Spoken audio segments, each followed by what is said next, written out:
కీర్తనల గ్రంథము 113:9. సంతోషము గల తల్లిగాను చేయను, కుమారులు సంతోషము గల తల్లిగాను చేయును. ఆయన ఎవరు? ప్రభువు గైనకాలజిస్ట్, దేవుడు గైనకాలజిస్ట్, పిల్లల స్త్రీల వైద్య నిపుణుడు. ఆయన ఎవరు అంటే ఆబ్స్టిషన్ గైనకాలజిస్ట్ అన్నమాట. స్త్రీల శిశు వైద్య నిపుణులు ప్రభు. మరి 14వదిగా మనం చూద్దాం. లూకా 8:33. అప్పుడు దయ్యములు ఆ మనుష్యుని విడిచిపోయి పందులలో నుంచి వచ్చెను కనుక ఆ మంద ప్రపాతము నుండి సరస్సులోనికి వడిగా పరిగెత్తి ఊపిరి తిరగక చచ్చెను. చూస్తే ఆ దయ్యములు ఆ మనిషిని విడిచిపోయి వెళ్ళిపోయినాయి. మెంటల్ రోగము కలిగిన ఈ వ్యక్తి, దయ్యముల చేత పీడింపబడుతున్న ఈ వ్యక్తి ఏమయ్యాడు? వెంటనే సైకియాట్రిస్ట్ దగ్గరికి వచ్చాడు. ఎవరా సైకియాట్రిస్ట్ అంటే? ప్రభు, యేసు ప్రభు సైకియాట్రిస్ట్. ఆయన ఏం చేస్తాడంటే ప్రతి వారిలో ఉన్నటువంటి మెంటల్ పరిస్థితులను సరి చేస్తాడు. మెంటల్ గా అన్స్టేబుల్ గా ఉన్న వారిని ప్రభు స్టేబుల్ చేస్తాడు. ఆయన సైకియాట్రిస్ట్.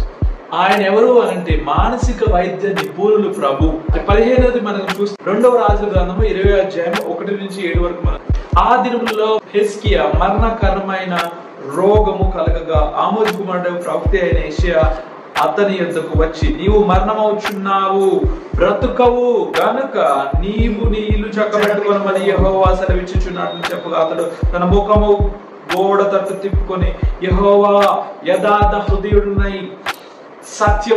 సత్యముతో నీ సన్నిధిని నేనెట్లు నడుచుకుంటునో, నీ దృష్టికి అనుకూలంగా సమస్తము నేనెట్లు జరిగించుతునో కృపతో జ్ఞాపకము చేసుకొనమని హెజ్కియా కన్నీళ్లు విడుచుచు ఆ దేవుని ప్రార్థన చేశాడు.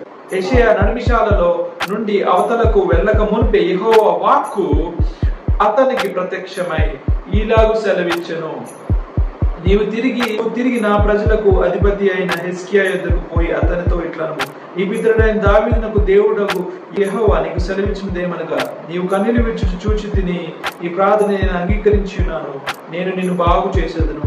2వ రాజుల గ్రంథము 20:1-7 మనం చూస్తే అక్కడ ప్రభు ఎవరండి? హెజ్కియాకి మరణకరమైన రోగం కలిగింది. మరణకరమైన రోగం ఏంటి అని అంటే అవి నార్మల్ గా ఎక్కువగా దేనికి సంబంధించి ఉంటే అవి క్యాన్సర్ తో మునిపడి ఉంటాయి. బోన్ క్యాన్సర్ కావచ్చు, లంగ్ క్యాన్సర్ కావచ్చు, అంటే రకరకాల క్యాన్సర్లు. అంటే ప్రతి ఆర్గన్ ని క్యాన్సర్ సెల్స్ ఏవైతే ఉంటాయో అవి ఆర్గన్స్ ని డ్యామేజ్ చేస్తూ మొత్తం హోల్ బాడీని డ్యామేజ్ చేస్తుంటాయి. కాబట్టి ఆర్గన్స్ పనిచేయకుండా చేస్తాయి. కాబట్టి అవన్నీ క్యాన్సర్ కి సంబంధించినవి అనమాట. అందుకే అక్కడ ప్రభు మనకి ఏ విధంగా కనబడుతున్నాడు? ఆయన ఆంకాలజిస్ట్. ఆంకాలజిస్ట్ అంటే ఆయన క్యాన్సర్ వైద్య నిపుణులు. క్యాన్సర్ వైద్య నిపుణుడు మన ప్రభు. కీర్తన గ్రంథం 103:3-4 మనం చూద్దాం. 16వది కీర్తన గ్రంథం 103:3-4 దేవుడు మనకి వైద్యుడిగా కనబడుచున్నాడు. ఆయన నీ దోషములన్నిటినీ క్షమించువాడు, నీ సంకటలన్నీ కుదుర్చువాడు, సమాధిలో నుండి నీ ప్రాణమును విమోచించుచున్నాడు. నార్మల్ గా మనకి ప్రాణం పోయేటట్టుగా అయితే మనం ఎవరి దగ్గరికి వెళ్తాం? వైద్యుల దగ్గరికి వెళ్తాం కదా. రోగం వచ్చేసింది, ప్రాణం పోయేటట్టుగా మనకు అనిపిస్తే, మనకి ఏదో మనకి సరిగా లేనప్పుడు, మన శరీరంలో సరిగా లేనప్పుడు వెంటనే మనం ఎవరి దగ్గరికి వెళ్తాం? వైద్యుల దగ్గరికి వెళ్తాం. ఆయన ఎవరండి? వైద్యుడు. ఆయన నీ వైద్యుడు. 16 మనం చూసాం, ఆయన వైద్యుడు. 17 మనం చూసాం. కీర్తన గ్రంథం 9:20. తాము నరమాత్రులమని జనులు తెలుసుకొందురు గాక. మనందరం నరమాత్రులం కాబట్టి ఆయన ఒక్కడే జీవితాలను మార్చగల దేవుడు. ఆయన లైఫ్ చేంజింగ్ స్పెషలిస్ట్ అన్నమాట. 18 మనం చూద్దాం. యోహాను గ్రంథము, యోహాను సువార్త 10:10. దొంగతనమును, హత్యను, నాశనమును చేయుటకు వచ్చును కానీ మరి దేనికి నీ రాడు? గొర్రెలకు జీవము కలుగుటకును, అది సమృద్ధిగా కలుగుటకును నేను వచ్చి తిని అని మీతో నిశ్చయముగా చెప్పుచున్నా. ఏ విధంగా అంట? Life in full. జీవము అది సమృద్ధి. కొంచెం జీవం కాదు. కొంచెం పానం నిమ్మలంగా లేదు, పానం కొంచెం బాగుంది, పూర్తిగా ఉంది అంటారు చూడండి. పానం కొంచెం కాదు, పానము పూర్తిగా సమృద్ధి అయిన జీవము కేవలము ప్రభు దగ్గరే దొరుకుతుంది. ఇన్ని స్పెషలిస్టులు కలిగిన ఈ వైద్యుడు ఎవరు అంటే ఆయన కేవలము నాజరేయుడైన యేసు క్రీస్తు ప్రభుల వారు. ఆయన అన్ని స్పెషలైజేషన్స్ కలిగినటువంటి సృష్టికర్త. ఎందుకంటే ఆయన భూమి ఆకాశములను నరుని యొక్క రూపమును సృష్టించిన సృష్టికర్త. ఆయన దగ్గరికి రావాలంటే నీకు అపాయింట్మెంట్ అవసరం లేదు. జస్ట్ ఆయనను హృదయపూర్వకంగా పేరుతో ఆయనను నువ్వు పిలవాలి. ఆయన ఎప్పుడైనా ఎక్కడైనా తల నుండి అరికాల వరకు నిన్ను బాగు చేసే దేవుడు కాబట్టి ఆయన నిన్ను బాగుపరిచే వైద్యుడు కూడా. ఆయన ఎందుకు వచ్చినప్పుడు ఈ 18 రకాల స్పెషలైజేషన్స్ ఏమైతే ఉన్నాయో ఇవే కాకుండా మరి ఏమున్నా సరే ఆయన సరి చేయగల గొప్ప దేవుడు.